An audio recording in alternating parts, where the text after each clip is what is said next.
आज का ये एपिसोड शुरू करने से पहले एक छोटी सी बात। क्या आप भी अपना पॉडकास्ट बनाने की सोच रहे हैं? तो एंकर ट्राई कीजिए। ये पॉडकास्ट बनाने का सबसे आसान तरीका है। नंबर 1, ये फ्री है।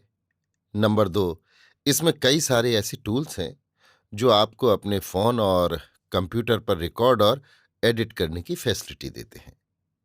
नंबर 3, आप अपने पॉडकास्ट को डिस्ट्रीब्यूट भी कर सकते हैं, जिससे इसे स्पॉटिफाई और दूसरे प्लेटफॉर्म पर सुना जा सके।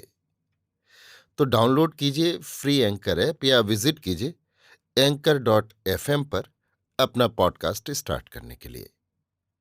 ये तो थी एक छोटी सी जानकारी, और अब शुरू करते हैं एपिसोड का सिलसिला। तो आज के एपिसोड में लीजिए सुनिए आचार्य चतुर्सेन शास्त्री के लिखे उपन्यास सोमनाथ के चौथे भाग समर्पण को मेरी यानी समीर गोस्वामी की आवाज में। सोमनाथ पट्टन को शताब्दियों की श्रद्धा और भक्ति ने एक देवभूमि बना दिया था। लक्षावधि लोग वहां कुछ काल वास करके ऐसा समझते थे कि भव के समस्त पाप तापों से हम मुक्त हो गए। महालय का अंतरकोट कोई 20 हाथ ऊंचा और 6 हाथ चौड़ा था। 4 सैनिक आसानी से उस पर बराबर खड़े हो सकते थे। अंतकोट के सिंहद्वार के ठीक सामने गणपति का भव्य मंदिर था। उसी पर नक्कार खाना था, जिसमें पहर पहर पर चौघड़ियां बजती थीं। इस द्वार के दोनों पार्श्वों में 2 विशाल दीप स्तंभ थे, जिन पर संग तराशी का अत्यंत शोभनीय काम हो रहा था। प्रत्येक स्तंभ पर प्रतिदिन सहस्त्र दीप जलते थे, जिनका प्रकाश दूर से समुद्र पथगामी जहाजों को सोमनाथ महालय के ज्योतिर्लिंग की दिशा का भान कराता था। इन विशाल और ऊंचे दीप स्तंभों के शिखर पर 2 विशालकाय गण स्थापित थे, जो श्वेतमर्मर के थे। दक्षिण दीप स्तंभ के सम्मुख चंद्रकुंड था, जिसके विषय में प्रसिद्ध था कि उसमें स्नान करने से सर्वरोग मुक्ति होती है तथा मनोकामना सिद्ध होती है। इन्हीं दीप स्तंभों के बीचों बीच सभा मंडप में आने की विस्तृत सीढ़ियां थीं। सभा मंडप में होकर गर्भगृह का द्वार था। इसी गर्भगृह में वो त्रिभुवन विख्यात ज्वलंत ज्योतिर्लिंग था। गर्भगृह के ऊपर एक विशालकाय शिखर था, जिसके प्रत्येक स्तंभ पर देश देश के शिल्प विशारदों ने विविध भाग भिंगयों से परिपूर्ण चित्र खोदे हुए थे। ये चित्र इतने उत्कृष्ट थे कि इनके मूक मौन भावभंगी देखकर सचराचर जीव मूक मौन होकर मुग्ध रह जाते थे। ये शिखर स्वर्ण निर्मित था। ऊपर स्वर्ण जटित था, भीतर रत्न जड़ित।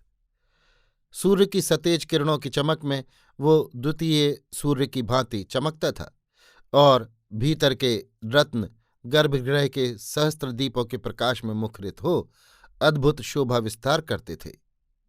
सभा मंडप में प्रवेश करते ही दोनों तरफ 2 विशालकाय ऐरावत कसौटी के बने थे, जिन पर भगवान इंद्र समूची स्फटिक मणि के खोद कर बनाए गए थे।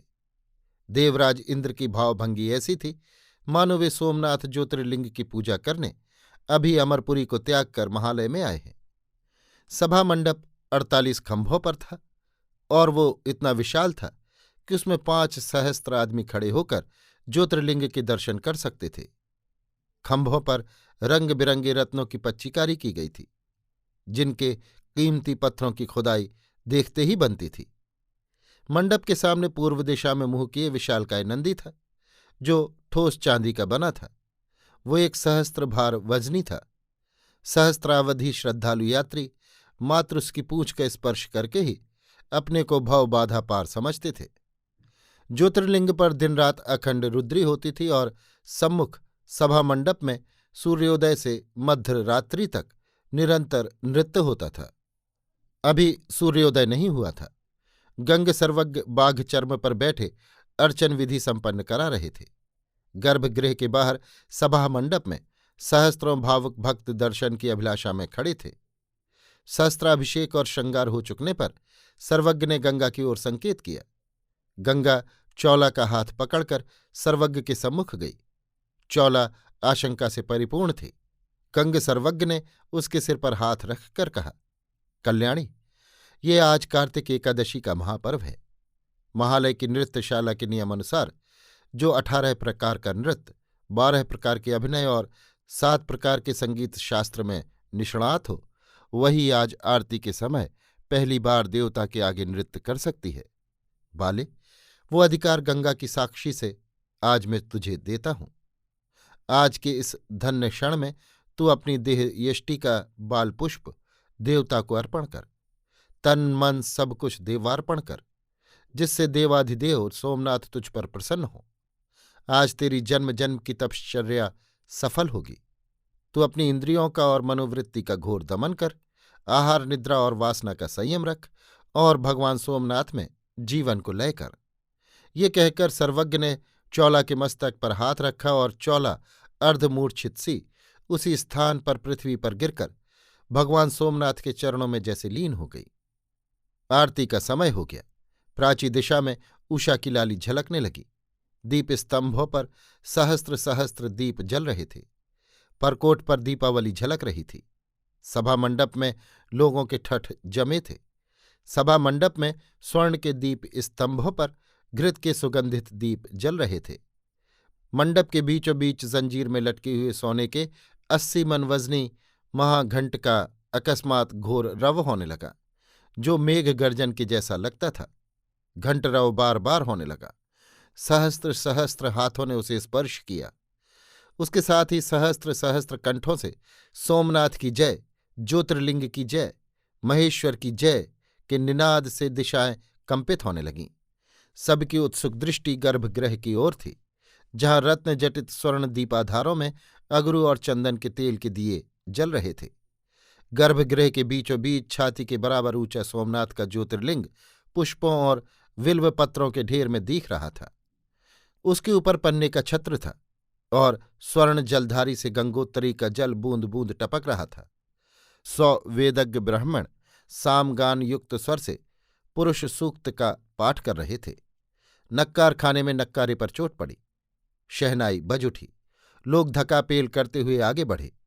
अलमस्त बाबाओं ने दुपट्टों के चाबुक मार मार कर गर्भद्वार के सामने का स्थान रिक्त कराया। एक ने विशाल शंख फूंका, जिसका प्रचंड रव दिशाओं में व्याप्त हो गया। इसके बाद लोगों में सन्नाटा छा गया और सब कोई गर्भगृह की सीढ़ियों की ओर देखने लगे। सर्वप्रथम गंग सर्वज्ञ शांत मुद्रा से बाहर आए। उनके होंठ हिल रहे थे और शैव सूक्तों की मंद ध्वनि उनसे स्फुटित हो रही थी। लोग सहम कर स्तब्ध रह गए। यही वो पुरुष है जो पाशुपत धर्म का एकमात्र अधिष्ठाता कहा जाता है, जो भूत भविष्य और वर्तमान का ज्ञाता है।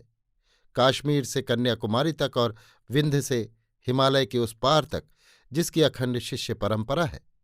देश देश के निरपति अपने रत्न जटित मुकुटों से जगमगाते अपने मस्तक जिसके चरणों में झुकाते हैं, जिसकी आज्ञा को लोग भगवान सोमनाथ की आज्ञा करके मानते हैं। लोग श्रद्धा से झुक गए। सहस्त्र कंठों से निकला, जय स्वरूप जय सर्वज्ञ। गंग सर्वज्ञ के पीछे गंगा चौला का हाथ पकड़े हुई आई। चौला का नवलगात, नवविकसित यौवन, लज्जावनत कमल मुख, मधुर कौमार और नवीन केले की सी कांति देखकर जनता मूढ़ मुग्ध रह गई। अकस्मात हर्षातिरेक से लोग चिल्ला उठे, जय देव जय जय देव। परंतु तुरंत ही गर्भगृह से और एक व्यक्ति बाहर आया। उन्हें देखते ही भीड़ में भूचाल सा आ गया। लोग हर्षोल्लास से चिल्ला उठे, जय गुर्जरेश जय चौलुक राज भीमदेव। युवराज भीमदेव एक हाथ तलवार की मूठ पर रखे धीर गंभीर गति से चारों ओर देखते अपने साथी से धीरे धीरे बातें करते आ रहे थे। पहले सर्वज्ञ ने हाथ उठाकर सबको आशीर्वाद दिया। सब कोई चुपचाप गर्भगृह के द्वार पर देवता के सम्मुख खड़े हो गए। सर्वज्ञ ने एक बार भूमि पर प्रणिपात कर देवता को नमन किया। फिर एक शिष्य ने आरती उनके हाथ में दी और वे आरती करने लगे। इसी प्रकार गंग सर्वज्ञ आज 27 वर्ष से अखंड रूप से बिना एक दिन नागा किए प्रतिदिन दोनों समय आरती करते आ रहे हैं। हजारों घंटाओं का स्वर, महाघंट का रव और दुंदुभि की मेघ गर्जना सब मिलकर ऐसा प्रतीत होता था जैसे देवाधिदेव अभी तांडव नृत्य कर रहे हैं और पृथ्वी पर भूचाल आ गया हो। आरती संपूर्ण होने पर जय देव जग जय देव जय सोमनाथ जय ज्योतिर्लिंग का सर्वज्ञ ने उच्चारण किया, जिसका सब लोगों ने अनुकरण किया। वो जय घोष उत्तुंग वायु की लहरों पर चढ़कर कोट परकोट, समुद्र तट, नगर और नगर कोट तक प्रतिध्वनित और परिवर्धित होकर प्रभास पट्टन के वातावरण में गूंज उठा। यात्रियों ने आरती की आस ली। सर्वज्ञ ने कहा, अब नृत्य हो। सर्वज्ञ बाघंबर पर बैठे, अन्य अतिथि भी उचित आसनों पर बैठे। सब लोग यथास्थान बैठे। मृदंग और वाद्य बजने लगे। वातावरण में स्वरताल की तरंगें उठ चलीं। गंगा ने स्तवन प्रारंभ किया और उसके साथ 6 नर्तकियों ने नृत्य प्रारंभ किया। क्षण भर ही में गंगा की कला मूर्तिमती हो उठी। माधुर्य की नदी उसके कंठ से बह चली। उसमें भक्तिभाव और विलास तैरने लगा। उसकी दृष्टि गंग सर्वज्ञ के गंभीर मुख पर थी और सर्वज्ञ की दृष्टि पृथ्वी पर। वे निश्चल अडिग जड़वत बैठे थे। संगीत के वे परम पारदर्शी थे। संगीत रुका और गंग सर्वज्ञ ने एक बार आंख उठाकर गंगा की प्यासी चितवन को देखा। फिर उनकी दृष्टि चौला की ओर गई। उन्होंने मृदु स्वर से पुकारा, चौला। चौला का हृदय धड़कने लगा। उसने सर्वज्ञ की ओर देखा। सर्वज्ञ ने उंगली से संकेत करके देवता को दिखाया। चौला ने उठकर प्रथम देवता को साष्टांग दंडवत और फिर गंग सर्वज्ञ को प्रणिपात किया और वो नृत्य करने को खड़ी हुई।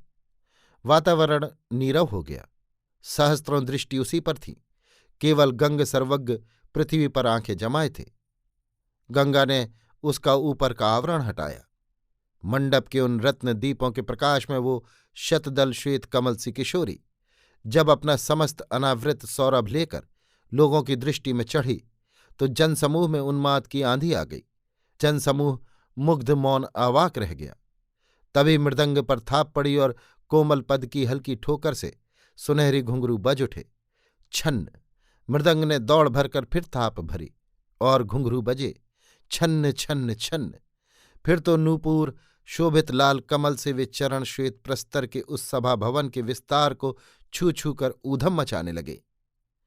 घुंघरुओं की झंकार जैसे लोगों के हृदयों में ज्वार भाटा उत्पन्न करने लगी। अब सुनहरी जरी से कसी चोली, कारचोबी काम का लहंगा और हीरों से दमकता वक्ष, नीलम से लिपटी छोटी सी कमर, पैरों की प्रत्येक गति पर जो हलचल मचाने लगे और उनके साथ ही सिंघल के मुक्ताओं से संभारे हुए कुंतल केश वायु में लहराकर जैसे उस नृत्य का अनुकरण करने लगे। फिर मृदुल मृणाल भुजाएं विषधर नाग की भांति हिलोरे मारने लगी। ये सब देखकर दर्शक सुध बुध खो बैठे। इस सुप्रभात सी सुकुमार नवल किशोरी का वो अद्भुत परम शुद्ध शैव नृत्य देखकर बड़े बड़े कलाकार आश्चर्यचकित रह गए।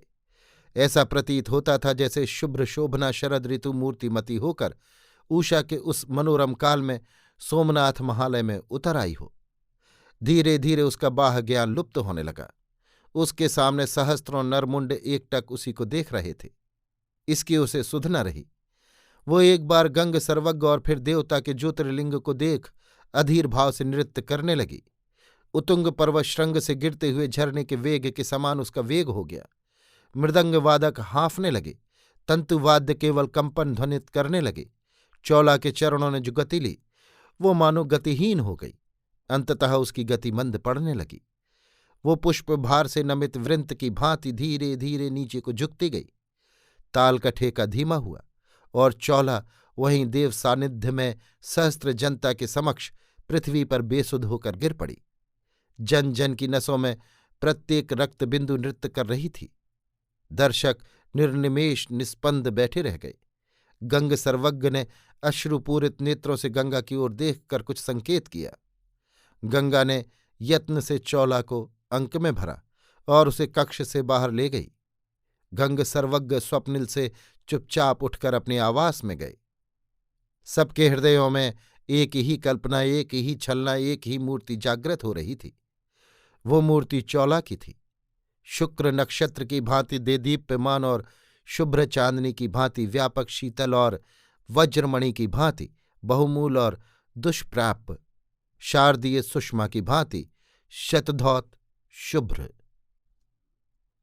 अभी आप सुन रहे थे आचार्य चतुर्सेन शास्त्री के लिखे उपन्यास सोमनाथ के चौथे भाग समर्पण को मेरी यानी समीर गोस्वामी की आवाज में।